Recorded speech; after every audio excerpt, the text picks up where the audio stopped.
اس کے چہرے پر نتنوں کے دہانے بھیانک حد تک صاف نظر آ رہے تھے۔ ناک کی لٹ کا نام و نشان تک نہ تھا۔ سر کے درمیان سے لے کر پیشانی پر اور پھر تھوڑی تک پورا چہرہ سوختہ اور چپکا ہوا سا تھا۔ ہونٹ سے بے نیاز دہانے سے زرد دانت ڈرامنے انداز میں جھانک رہے تھے۔ کٹورے سے بے نیاز کان کے سوراخ صاف نظر آ رہے تھے اور سر کے نیم حصے پر سلنگ زدہ الجھے ہوئے بال کھڑے تھے۔ اس کے چہرے کی بھیانک حیت سے یوں گمان ہو رہا تھا جیسے اس نے اپنے چہرے پر سرخ و سیاہ رنگ کا ایک ڈراؤنا قسم کا ماسک چڑھایا ہوا ہے۔ گردن جھکائے وہ چھوٹے چھوٹے ڈنگ برتا ہوا مکان میں داخل ہو گیا۔ کھڑے کھڑے اس نے بھیانک چہرے سے چھت کی طرف دیکھا اور سستی سے بھرپور ایک جمائی لی۔ اس کے انداز میں کسل مندی اور سستی جھلک رہی تھی۔ اس کا جی آرام کرنے کو چاہ رہا تھا۔ بستر لگانے کے لیے وہ گوشے کی طرف بڑھا، مگر دوسرے ہی لمحے وہ ٹھڑک گیا۔ بستر فرش پر بکھرے ہوئے تھے اور صندوق کا ڈھکنا جیسے اس کا منہ چڑھا رہا تھا۔ انسان، وہ نفرت امیز آواز میں بیڑیے کی طرح غرایا اور فوراً یہ اپنے جسم پر موجود میلے کچیلی جیکٹ سے ایک لمبا اور تیز پھل والا چھرا نکال لیا۔ اس کے انداز میں اب سستی کی جگہ چستی نے لے لی تھی۔ چھرا سنبھال کر وہ بڑی مستعدی کے ساتھ مکان سے باہر آیا۔ چند لمحے وہ ارد گرد نظریں دوڑاتا رہا، پھر وہ مکان کے پچھلے حصے کی طرف محتاط انداز میں قدم اٹھانے لگا۔ مکان اور پہاڑ کے درمیان ایک خاصی بڑی چٹان حائل تھی۔ وہ چٹان کی طرف سرکنے لگا۔ کچھ دیر بعد وہ چٹان کے قریب پہنچ گیا اور پھر چٹان کی آڑ لے کر اس کے گرد گھومنے لگا تاکہ اگر کوئی اوٹ میں چھپا بیٹھا ہو تو وہ نظروں میں آ سکے، مگر چٹان کے پیچھے کوئی موجود نہیں تھا۔ اسے یقین تھا کہ اس مکان میں گھسنے والے لوگ کوئی اور نہیں ہوں گے، شگاف میں پھنسی ہوئی گاڑی والے لوگ ہی ہوں گے۔ صبح اچانک اس نے یہاں جنگل میں ان لوگوں کی موجودگی کو بانپ لیا تھا اور وہ خوبصورت لڑکی اسے بے حد پسند آئی تھی۔ اس نے کافی عرصے سے لڑکی نہیں دیکھی تھی۔ صبح جب 3 لڑکوں کے ساتھ غیر متوقع طور پر ایک حسین لڑکی سے نظر آئی تو فوراً اس کے دل میں لڑکی کو قریب سے دیکھنے کا اشتیاق جاگ اٹھا۔ اس طرح وہ خشک جھاڑیوں کے جھنڈ میں داخل ہو گیا اور شگاف کی طرف بڑھنے لگا۔ اتفاق سے وہ لڑکی بھی ٹہلتی ہوئی جھنڈ کے اختتام پر کچھ آگے واقع ایک چٹان پر آ بیٹھ گئی۔ پرس کھول کر اس نے ایک چھوٹا سا آئینہ نکالا اور اس میں اپنا چہرہ سنوارنے لگی۔ لڑکی کا رخ شگاف کی طرف تھا اور پشت جھنڈ کی طرف تھی۔ وہ اپنی نگاہوں کی پیاس حسن و جمال کو انتہائی قریب سے دیکھ کر بجھانا چاہتا تھا۔ وہ جھنڈ سے جھانکنے لگا۔ حسن ایک زاویے سے اس کے سامنے موجود تھا۔ لمبے سیاہ بال ہوا کے دوش پر پشت پر جھول رہے تھے۔ جب وہ دائیں بائیں کو سر جھٹکتی تو رخساروں کی ہلکی جھلک اس کے دل میں گویا ہلچل مچا دیتی۔ وہ چہرہ دیکھنے کے لیے بے چین ہو گیا۔ اس لڑکی کے ہاتھ میں موجود مختصر آئینے میں اس کا چہرہ دیکھنے کے سوا اور کوئی چارہ نہیں تھا۔ وہ بے اختیار گھاس کے جھنڈ سے نکلا اور چٹان کے ایک فاصلے پر آ کر ٹھہر گیا جہاں سے مختصر آئینے میں لڑکی کا چہرہ نظر آ رہا تھا۔ لڑکی جو شبنم تھی اپنے عقب میں اس کی موجودگی سے بےخبر تھی۔ وہ اپنے ہاتھ میں موجود چھوٹے آئینے میں مختلف زاویوں سے اپنا چہرہ دیکھ رہی تھی۔ اچانک اس کے ہاتھ رک گئے اور پیچھے کی طرف گھوم گئی۔ یقیناً آئینے میں اس کا عکس لڑکی کو دکھائی دے گیا تھا۔ پھر وہی ہوا جو صبح رونما ہوا تھا۔ دراصل وہ ایک کیفیت کے زیر اثر صرف اپنی تشنہ نگاہوں کی پیاس بجھانا چاہتا تھا۔ بلا وجہ کسی کو گزند پہنچانا اس کے اصولوں کے خلاف تھا، کیونکہ یہ شکاری تھے اور نہ ہی اس کے دشمن نظر آ رہے تھے۔ فی الوقت ان سے کسی قسم کا نقصان پہنچنے کا خطرہ بھی نظر نہیں آ رہا تھا۔ یہ بھولے بھٹکے اور مصیبت زدہ انسان تھے، مگر اب اس کی سوچ کا دائرہ ان لوگوں کے حوالے سے مختلف تھا۔ مکان کے اندر کھلا ہوا صندوق اور بکھرے ہوئے بستر دیکھ کر اس کے سینے میں انسان سے نفرت و عداوت کی دبی چنگاری بھڑکنے لگی۔ اسے گمان تھا کہ وہ آس پاس کہیں چھپے ہوئے ہوں گے۔ پھر وہ مکان میں جانے کے لیے قدم اٹھانے لگا تاکہ دیکھ سکے ان لوگوں نے صندوق سے کیا کیا چیزیں اڑائی ہیں۔ اچانک اس کے بڑھتے قدم رک گئے۔ اس وقت وہ مکان کے دروازے پر پہنچ گیا۔ ایک طرف پتھر لڑکنے کی آواز اس کی سماعت سے ٹکرائی۔ وہ تیزی سے دوبارہ مکان کے حق میں جا پہنچا۔ نیچے دونوں طرف اور پہاڑ پر اسے کوئی نظر نہیں آیا۔ پتھر بلا سبب لڑکنے کا سوال ہی پیدا نہیں ہوتا تھا۔ ایسا کچھ سوچ کر وہ بڑی مستعدی کے ساتھ ایک طرف قدم اٹھانے لگا جہاں سے پتھر لڑکنے کی آواز آئی تھی۔ کہاں کھائی، کہاں گاٹی، کہاں کھو، سارا جنگل اسے ازبر تھا۔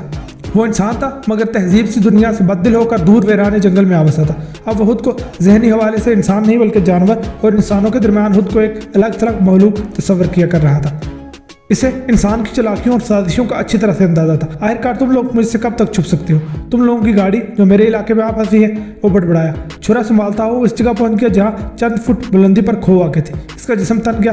بلندی پر کھو ایسے زاویے پر تھی کہ اس کا دہانہ اور چھجا صاف طور پر نظر آ رہا تھا۔ اس کی چمکتی اور تیز آنکھیں یک ٹک کھو کے تاریک دہانے پر مرکوز تھی، لیکن اسے کسی انسان کی ہلکی سی جھلک نہیں نظر آ رہی تھی۔ کچھ دیر بعد وہ بلندی پر چڑھنے لگا، لیکن وہ بے حد مستعد بھی تھا۔ اس کی تیز نگاہیں ایک لمحہ کے لیے بھی کھو کے دہانے سے پرے نہیں ہٹ رہی تھی۔ وہ خاموش قدموں کے ساتھ اس دہانے کی طرف سرکنے لگا۔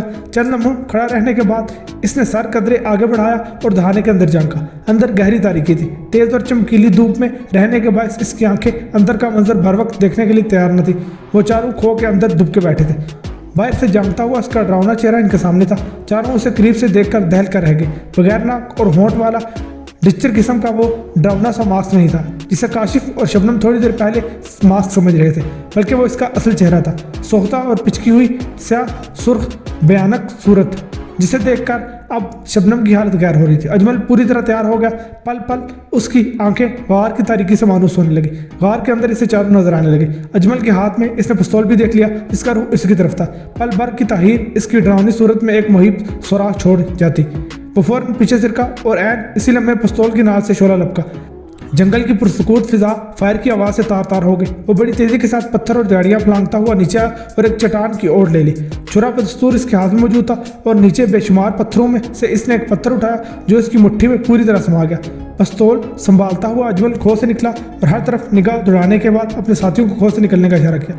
बच गया वैशी, अजमल ने नफरत अमेज लहजे में कहा। न जाने क्या भला है ये, इंसान है या जानवर, बड़ी अजीब मखलूक है, शबनम खौफ से लड़ते हुए बोली। अब कहाँ छुप गया ये, अजमल ने नीचे निगाहें दौड़ाते हुए कहा।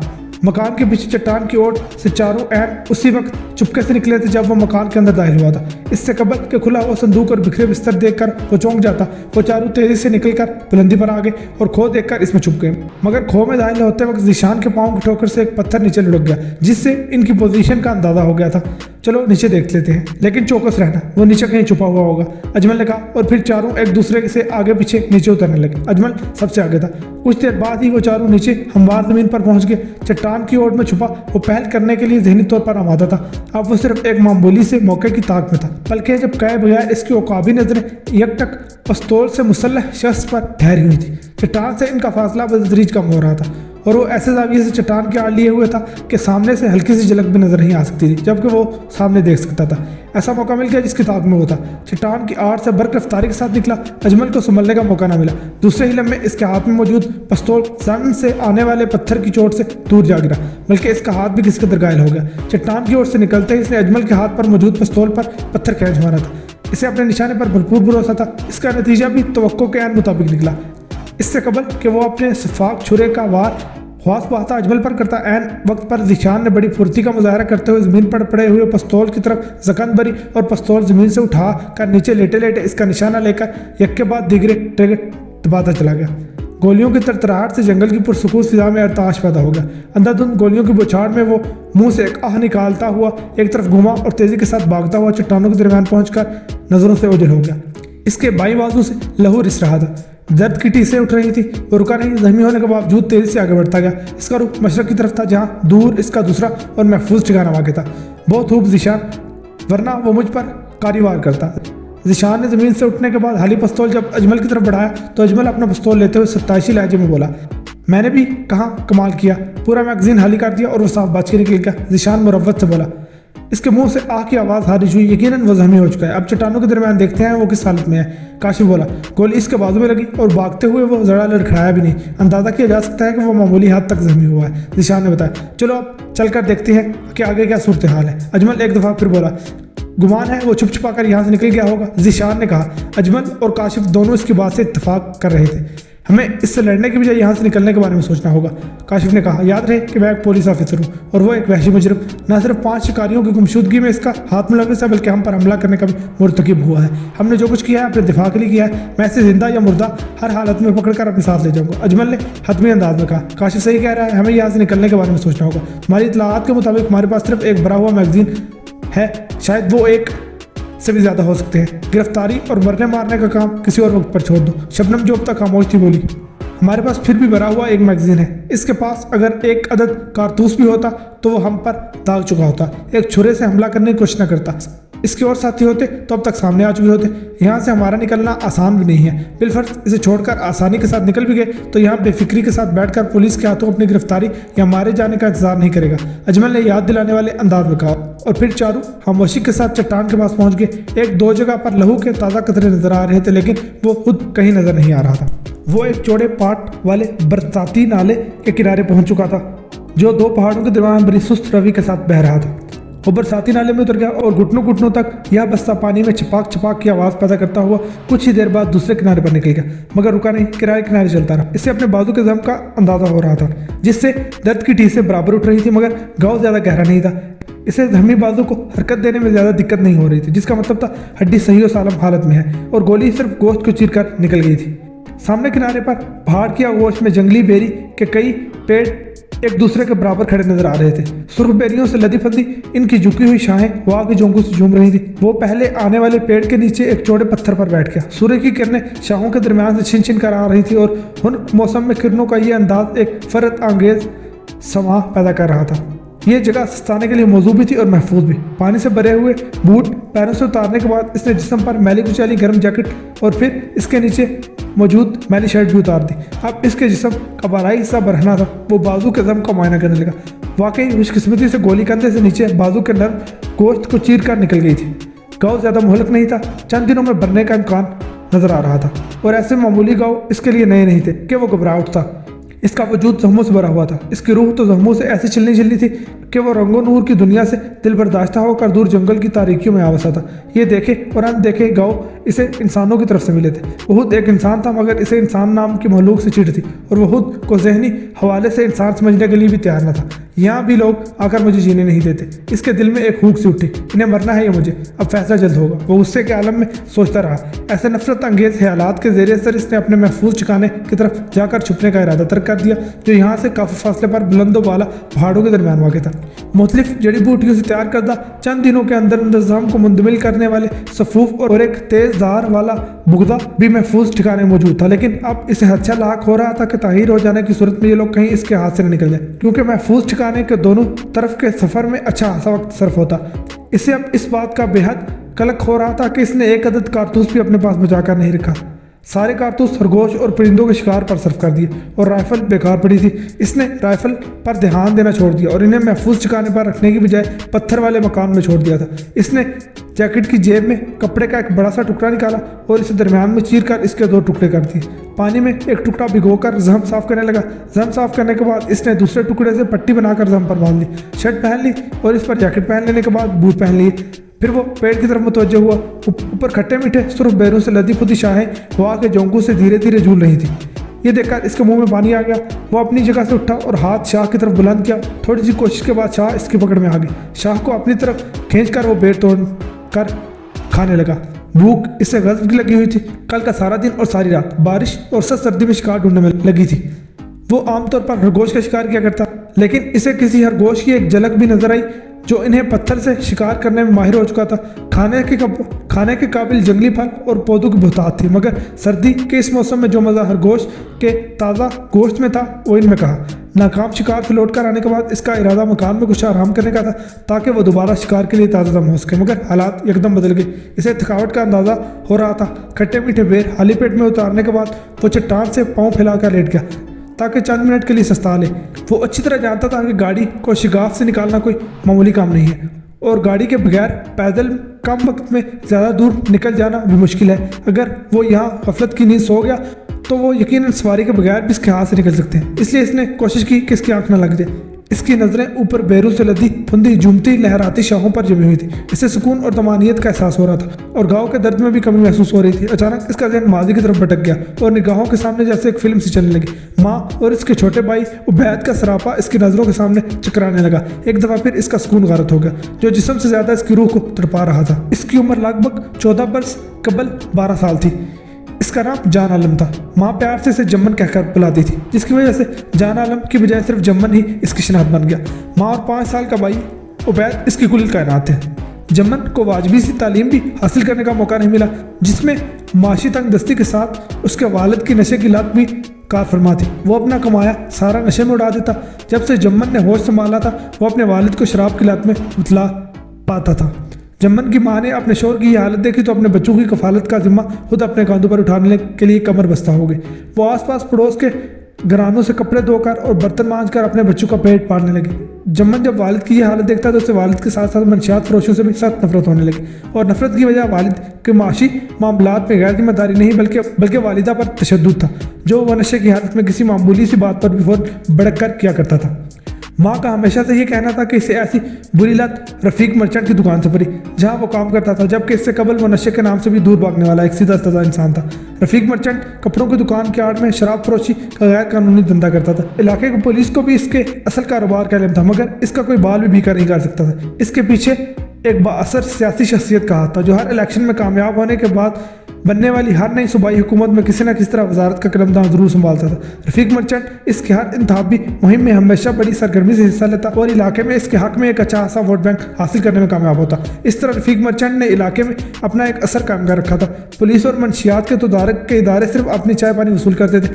जमन के वालिद सुल्तान जब रफीक मर्चेंट की दुकान पर मुलाजम हुए तो वो शुरू के चंद माह में सिर्फ मैन और शू के हाथों शराब फरोख्त करता था। फिर एक दिन शोमई किस्मत से इसने चख ली और ऐसा चस्का लग गया कि वो खुद भी एक शराबी बन गया।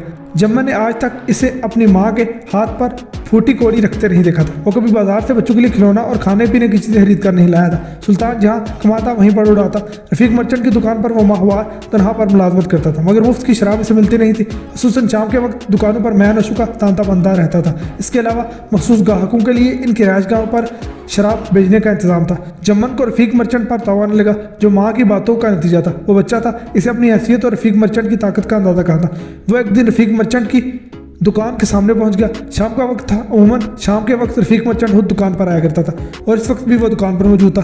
दुकान बाजार के कोने पर वाक़ थी। पीछे गली में एक छोटा सा दरवाज़ा शाम के वक्त खुला रहता था, जो खास धंधे के लिए मखसूस था। दुकान के वस्त में लकड़ी की एक पार्टीशन थी, जिससे दुकान को दो हिस्सों में तकसीम किया गया था। सामने के हिस्से में रंग बिरंगी कपड़ों के खानों में सजे हुए नजर आ रहे, जबकि पिछला हिस्सा देसी विदेशी शराब के स्टोर के तौर पर इस्तेमाल होता था। पिछला दरवाज़ा शाम 5 बजे के वक्त खुलता था। जमन का वालिद एक और मुलाजिम के साथ पिछले हिस्से में बैठकर बाकायदा शराब फरोख्त करता था और रफीक मर्चेंट इस दौरान सामने आने वाले आम हिस्से में मौजूद रहता था। जमन एक कोने में खड़ा हो गया। इसने दोनों हाथ जैकेट की जेबों में डाल लिए थे, जिनमें पत्थर मौजूद थे। थोड़ी देर बाद जमन का वालिद सुल्तान एक और मुलाजिम के साथ दुकान के पिछले हिस्से की तरफ चला गया। कोने से निकलकर जमन एन दुकान के सामने आ पहुंचा। दूसरे ही लम्हे इसका हाथ बड़ी तेजी के साथ हरकत में आया। पत्थर रफीक मर्चेंट के सीने पर शिद्दत से पड़ा। वो अपनी जगह पर उछल कर रह गया। किसी ताहिर के बगैर जमन ने दूसरा पत्थर भी रफीक मर्चेंट की तरफ खींच मारा। पत्थर एन निशाने पर लगा। पेशानी से बोलता हुआ लहू चेहरे से होता हुआ सफ़ेद कॉलर को रंगीन कर गया। अरे पकड़ो इस पागल लड़के को, रफीक मर्चेंट चिल्ला उठा। पास मौजूद मुलाजिम जमन की तरफ लपका। इससे कबल वो बर्क रफ्तारी के साथ भागता हुआ उसकी नज़रों से ओझल हो गया और मुलाजिम सिर्फ देखता रह गया। ये पागल लड़का कौन था? रफीक मर्चेंट अपना हूँ रुमाल से पूछते हुए बोला। नॉर्मल लड़का है मालिक, पागल नहीं है। हैरत की बात यह है कि आपके मुलाजिम सुल्तान का बेटा है। मुलाजिम ने बताया। क्या बोलते हो तुम? सुल्तान का बेटा है? लेकिन इसने मुझे पत्थर क्यों मारे? रफीक मर्चेंट ने हैरत से पूछा। जी मालिक, ये सुल्तान का बेटा है। आपने पहले गौर नहीं किया होगा, वो पहले भी दुकान का चक्कर लगा चुका है। मुलाजिम एक दफ़ा फिर बोला। सुल्तान को फौरन मेरे पास भेजो। ये क्या माजरा है? आखिर इसने मुझे क्यों सरे बाजार पत्थर मार कर जख्मी किया है? तैश के मारे लहू लहान रफीक मर्चेंट लरजने लगा। सूरत हाल देखकर दुकान के सामने काफ़ी मजमा खड़ा हो गया। कुछ देर बाद गोया सुल्तान की शामत आ गई। रफीक मर्चेंट ने अपनी बेइज्जती का सारा गुस्सा सुल्तान पर निकाला। थप्पड़ और लातों पर रख कर इसे नौकरी से भी निकालने का ऐलान कर दिया। ये क्या तमाशा बना रखा है तुम लोगों ने? इस लौंडे की इतनी जरूरत कि वो सरे बाजार मेरी बेइज्जती करे? मैं बाप बेटे दोनों के खिलाफ पुलिस में पर्चा कटवाता हूँ। रफीक मर्चेंट सुल्तान पर कफ उड़ाते हुए गरजा। मुझे असल बात मालूम करने का मौका दीजिए मालिक। आखिर जम्मन ने ऐसी हरकत क्यों की? फिर आप जो सजा देंगे सारा आंखों पर। सुल्तान हाथ जोड़कर मिन्नतें करने लगा। मजमे में एक आध लोग जो रफीक मर्चेंट से कुछ करीबी ताल्लुक रखते दरमियान में आ गए। उन्होंने रफीक मर्चेंट को समझाया बुझाया कि मजीद तमाशा बनने से बेहतर है कि सुल्तान को मौका दे दिया जाए। यूँ ये मामला वक्ती तौर पर रफा दफा हो गया। सुल्तान को अंदाजा था कि जम्मन ने यह कदम भी उठाया। वो पीछे तो आप खाता सीधा घर पहुंच गया। कहाँ है तुम्हारा लाडला जम्मन? वो नफरत आमेज लहजे में बीवी से माते हुआ। खैर तो है, दोपहर को घर से निकला था, अभी तक लौट कर नहीं आया। जम्मन की माँ ने शोर के जारहाना तेवर देखकर धड़कते दिल से कहा। रोबीना, तुम्हारी बातों ने जम्मन का दिमाग खराब कर दिया है। आज तुम्हारे लाडले ने बड़े बाजार में मेरा मुंह काला कर दिया है। इसने रफीक मर्चेंट को पत्थर मारकर लहू लहान कर दिया है। सुल्तान तैश के आलम में बोला। या अल्लाह खैर, मगर क्यों? रोबीना ने दहल कर कहा। पूछते हो क्यों? ये सब तुम्हारी बातों का नतीजा है। अब तुम बनने की कोशिश मत करो। सीधी तरह बताओ कि तुमने अपने लाडले को कहाँ भगाया है? तैश के मारे सुल्तान बोला और फिर दूसरे ही लम्हे इसके हाथ हरकत में है। वो गोंसों और थप्पड़ों की सूरत में अपना गुस्सा रुबीना पर उतारने लगा। घर के दरो दीवार इसकी चूहों से लर्ज उठे। सुल्तान अपनी बीवी रुबीना को तशद्दुद का निशाना बनाता रहा, साथ ही मुगल्लज़ात भी बकता रहा। नन्ना उबैद भी अपनी माँ को रोता देखकर इसके साथ बिलकता रहा। रुबीना अदमोई सी होगी और सुल्तान थक हार कर हाँफने लगा।